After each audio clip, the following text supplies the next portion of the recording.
রাজনৈতিক পট পরিবর্তনের পর বাংলাদেশ ও ভারতের মাঝে উত্তেজনা বিরাজ করছে। এরই মাঝে অনূর্ধ্ব-19 এশিয়া কাপের রোমাঞ্চকর ফাইনালে মুখোমুখি বাংলাদেশ ও ভারতের যুবারা, যেখানে টস হেরে আগে ব্যাটিং করবে আজিজুল হক তামিমের দল। ভারতীয় অধিনায়ক মোহাম্মদ আমান টস জিতে আগে ফিল্ডিংয়ের সিদ্ধান্ত নিয়েছেন।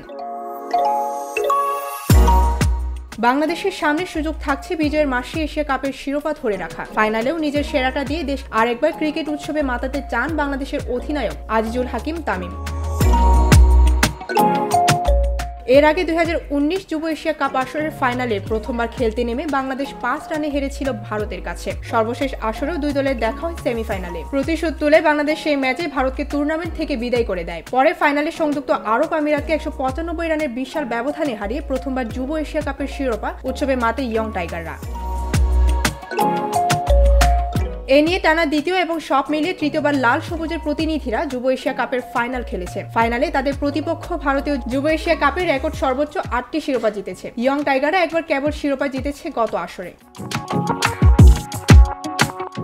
ডেস্ক রিপোর্ট, ভোরের পাতা।